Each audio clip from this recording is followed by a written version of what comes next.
Really? That would be great. To be honest, this is something that's always worried me. If the soldiers ever saw me in this kind of embarrassing situation, so I have to overcome it as soon as I've worked through this. First things first, though. Do you have any ideas on where to...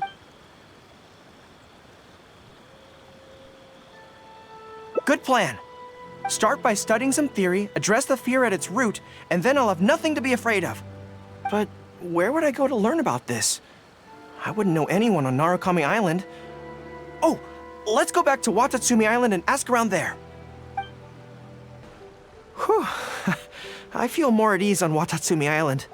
I had an idea on the way here. Many of my army comrades are older than me, and I'm sure that handling this kind of situation must be second nature to them by now. So I thought we could go ask them for advice. But I can't just go to them and say, hey, I'm no good at this. So instead, I'm going to go with a cover story, that I'm asking for a friend.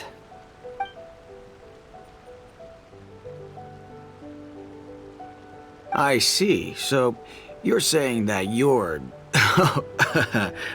friend, sorry, is having some trouble with a certain someone who has an intense personality? Yes. So I'm here on my friend's behalf to ask you for advice on a coping strategy. Based on my experience, the easiest way to deal with people like that is just go through the motions. Well, you see, General Gorou, General Gorou's friend, I mean, always listens intently when other people are talking, and takes them very seriously. No matter who the other person is, General Gorou's friend treats them all equally, which, don't get me wrong, is something I admire very much. But the other side of the coin is that it makes General Gorou's friend very susceptible to falling for the other party's verbal traps and being led by the nose. If something like that is bothering you, your best bet is simply to not give the other party your full, undivided attention. Don't hang on their every word, and when they ask a difficult question, just gloss over it. That makes a lot of sense, actually. So that's how it's done. Well, it's something to try. Whether it'll actually work in this case is a different question. Going through the motions is a skill that everyone has to get the hang of as they get older. I'm guessing General Gorou's friend is on the younger side.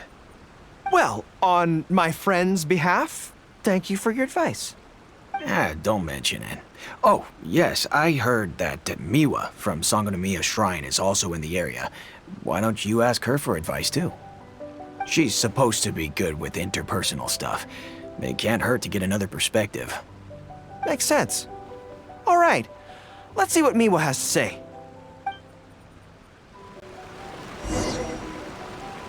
Most people who wish to have an audience with Her Excellency usually start by presenting their name cards and official documents to Miwa, who then passes them along. So I'm sure Miwa has lots of experience dealing with all kinds of people. Hopefully, she'll have... General Gorou, and the captain of Swordfish too. What are you doing here? We wanted to ask you about something.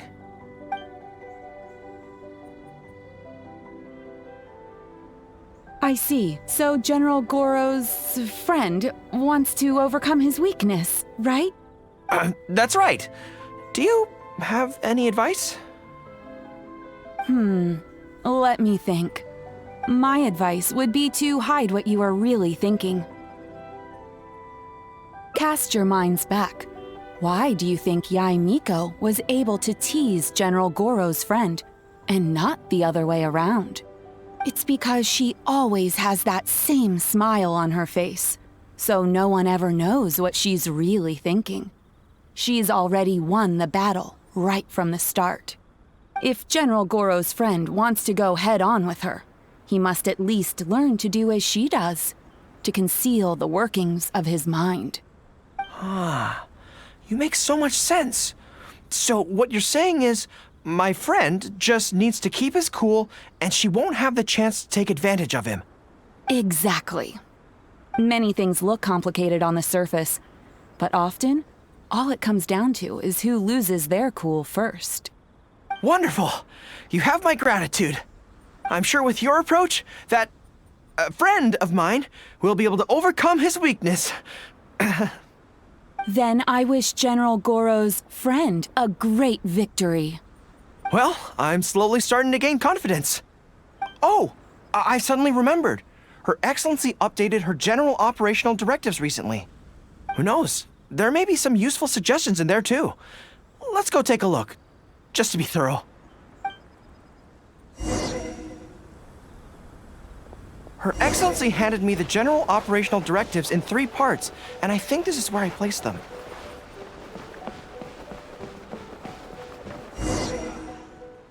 Let's see. Deployment and mobilization, logistics, conflict resolution, dealing with Outlander merchants. Aha! Got it! How to avoid awkward social situations. Well, that's Her Excellency for you. She thinks of everything, doesn't she? Socializing is as important as a decisive battle. Know yourself and your enemy to succeed. Boy, if even Her Excellency treats this so seriously, then we'd really better be careful. What I take from this is it's not enough just to learn some general countermeasures. We need specific knowledge of Yae Miko's individual weaknesses to achieve ultimate victory. But how do we figure her out? Yae Publishing House. Makes sense. Since she goes there often, perhaps we can find some telling details about her there. Let's go and investigate. Greetings. Here to buy some books? We just got a new batch of light novels in. Oh, these ones are all the rage at the moment. I must say that Lady Guji has a keen eye for a good book. Almost everyone she picks is a bestseller. Apparently, the rumor goes that if you can impress Lady Guji with your writing, you're just one small step away from becoming the next big author. Yes. Well, first we screen all manuscripts, filter out the bad ones, and write synopses for the rest. Then we send those to Lady Guji for final approval. So, you have close dealings with Guji Yae. What sort of person is she? Well, for starters, she's a very busy person. Whenever she visits the Yae Publishing House, she never stays for long. So, actually, we don't know a whole lot about her.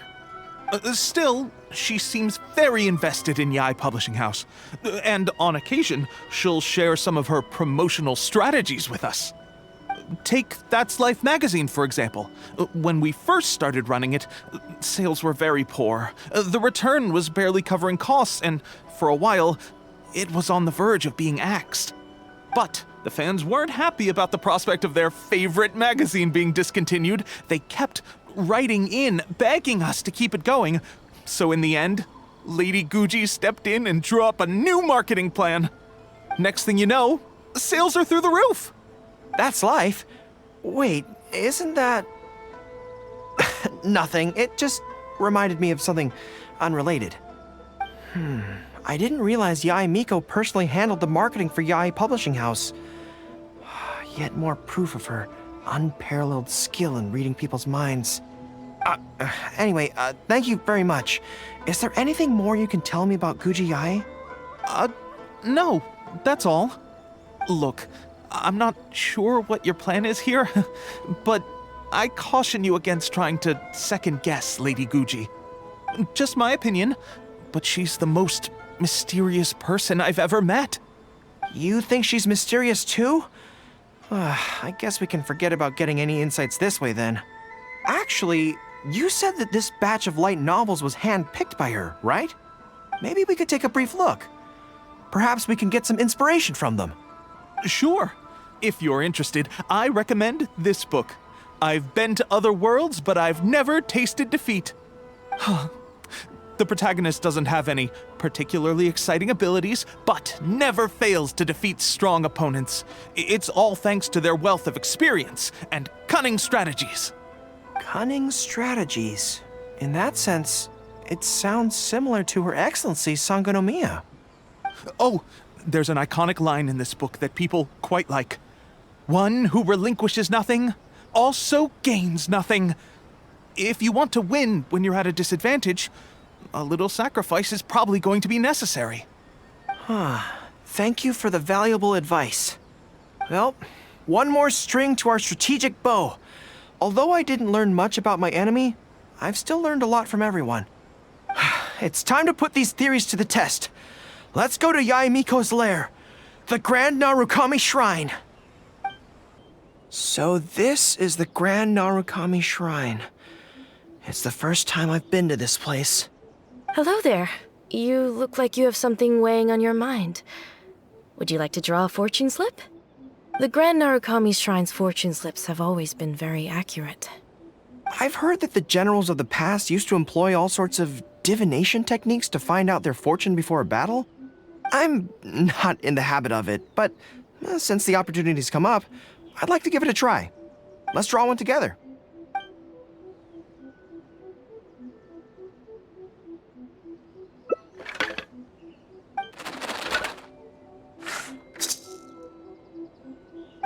Let's see what we've drawn.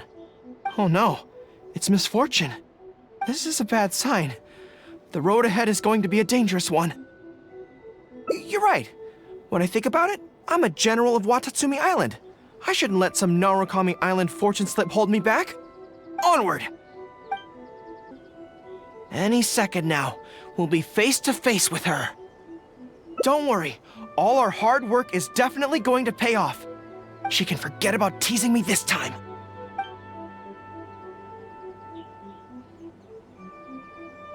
Oh? You arrived a little later than expected. Did you run into some trouble along the way? But of course.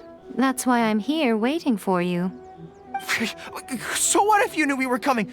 This time, we won't get caught off guard. We're here to... Slow down. No need to rush. Let me guess. In the past, I used to have many believers coming to see me at the shrine every day, and most of them came for the same reason. Especially those who came in pairs. 9 times out of 10, they were here seeking to know their future fate, hoping that it would be a lifetime together. If you're interested, I'd be quite happy to do a reading for you two. Together for a lifetime? Remember what Shuhei said? We mustn't pay too much attention to what she says. Otherwise, we may be fooled by her cunning words. Now that I think about it, perhaps I never needed to recommend that store to you in the first place. You can just leave all your fur grooming to your little friend here. Imagine her holding your tail in one hand, combing it gently with the other. Uh-oh, not good. My mind is already full of mental images. I'll have to resort to the method Miwa taught us. By the way, there's really no point in trying to hide the way you feel. You might be able to remain stony-faced if you really try, but with your tail swishing behind you, it tells everything. What? Then again, you know what? Most people only pay attention to your tail, but those soft, pointy ears are really just as fascinating. There's only one method left. A cunning strategy that no one saw coming. This is going to hurt me almost as much as it hurts my opponent. But there's no other way. I think the real reason you know me so well is that you're just like me. Just like me, you hug your tail when you go to sleep. And just like me, you daydream about someone else grooming your tail for you. I see. You decided to admit your feelings in an effort to bring me down with you. Not bad. I suppose this is a step forward for you. But I'm afraid I don't have a tail at all. No! Retreat! Retreat! Fighting on is futile. Better to conserve resources for the next confrontation. We're out of here! When I get back, I'm going to train harder than I've ever trained before. I won't lose to her again! Bye-bye now. Come again soon.